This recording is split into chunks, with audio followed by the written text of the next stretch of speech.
Guys, today I have for you something really spicy. Ravenous barbecue chicken setup that can be used in 3 different ways. I will show you 3 build variants to fit every goddamn playstyle in Division 2 game, and if you love insanity, you know that you are at the right spot. This build will provide you with ridiculous amount of bonus armor. You can get it at any given point, at any given time by switching your shoulders, and that's pretty goddamn hilarious. Those explosions can deal some nasty damage, and actually Ravenous is extremely handy against robotics like mini tanks, dogs. Absolutely beast. Uncle Butcher in the building as usual, covering Division 2 basically daily. If you're new here, hit the like, smash the top, or leave a hateful comment. It really depends on your preference, but guys, don't take example of me. My aim is terrible. You can definitely make your shots much better, but this is the core gameplay. We're gonna switch between our FAMAS to Ravenous and from Ravenous to Deflector shield. Why Deflector shield? Because we are using Bulwark gear set, and Bulwark gear set will give us ridiculous amount of armor regen, but to gain that armor regen we need shield. When we will receive damage on our shield, then we're gonna heal ourselves and the shield itself with Bulwark gear set. And so I combined DPS aka Deflector shield with Bulwark gear set, and once you got the DPS, simply take it off and use your Ravenous and stack it. Explosions will give you nice damage buff and you will gain bonus armor. Meanwhile, armor regen from Bulwark gear set is instantly healing you, so it's insane. But before we continue, quick from the sponsor, Diving.net. If you don't have enough time or good teammates but you still want to have all the best items in your game, then Diving.net is set for you. They have absolutely amazing team of consoles.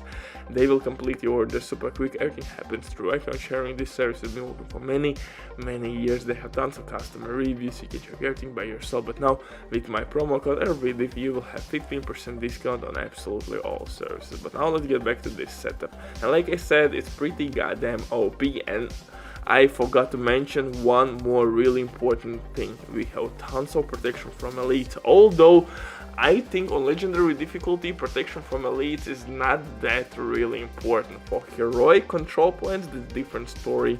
Honestly, I think you can really take it off and use maybe crit damage or crit chance mods to be more effective with FAMAS. But there is not enough elites, especially at the zoo stronghold. Yeah, you will fight here and there some elite enemies, but not much. Most of the time you will fight purple or red mobs, and that's a bummer because this build is made to destroy elite enemies and to survive all the shenanigans Division 2 game can provide to us. Nevertheless, let's dive into this one, and I will show you 3 ways how to modify this setup to fit your playstyle, or from one build 3 ways how to play.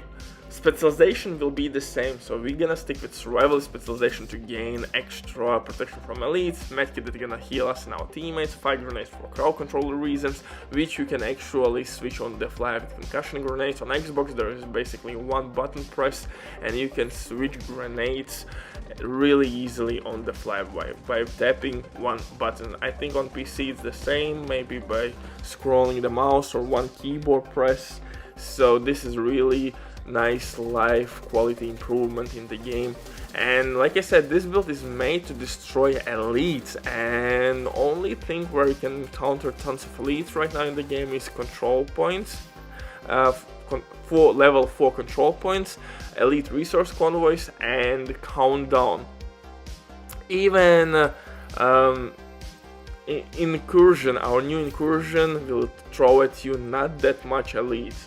Most of the time, yes, I think protection from elite mods are not that usable in this game, but if you want to face stun those toughest enemies like hunters, rogue agents, chungas, then in those cases protection from elites is extremely handy. And the Ravenous itself is really good against robotics, which by itself is pain in the ass and balls during your legendary runs. Dogs which will throw grenades, mini tanks the same shit, and so on. Healing stations, those explosions will take out those robotics extremely quickly, and you're gonna gain tons of bonus armor. And that's the reason why I'm using Intimidate. When I will have bonus armor, I will have weapon damage as well, and Intimidate actually in this setup works extremely well because we can gain bonus armor non-stop. We don't need medkit from System Corruption, we don't need bonus armor from Adrenaline Rush or Bloodsucker, so we have to make couple shots with our Ravenous and boom, Intimidate is on. But there are different talents you can utilize in this setup as well. For example, if you don't want to use Ravenous maybe that often, and you want to run around with your shield more, then go for Vanguard talent. Perfect Vanguard, Gilligard Vanguard talent. Mask, but not Bellstone Armory, excuse me, Bulwark Mask with armor, regen, and protection from elites. For chest piece, I'm using Golan with perfect Intimidate. To get this one, you have to kill all the hunters from New York Warlord DLC. If you are not a new player, most likely you have this chest piece. It's extremely good, and you can buy it at Cassim and those vendor reset when you have unlocked it. So yes, but if you want to use more shield, go for Vanguard talent. Vanguard talent will give you immune shield and will give bonus armor to your teammates. So not only medkit gonna heal your teammates, but also you will gain bonus armor to your teammates, so you will be like semi-medic.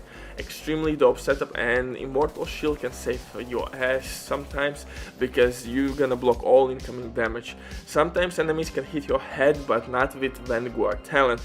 One more option how to use if you want constant DPS, I would recommend you to use Companion. Perfect Companion or normal Companion from Bellstone Armory gear piece, because you can proc a Companion with Seeker Mandermine from Survivalist Specialization or Fixer Drone maybe, so you can have extra healing and you have constant DPS output. You don't need any bonus armor whatsoever to proc Intimidate. In this case, Intimidate will give you more DPS eventually, of course, but you don't need to proc anything. So it's 3 ways how to use this build: Companion, Vanguard, or use Intimidate like I'm using. For the skills: Assault Turret, Deflector Shield, Ninja Bike Backpack, Bulwark Knee Pads, Bulwark gloves with armor, regen, and protection from elites everywhere, and improvised holster to use protection from elite. Bye!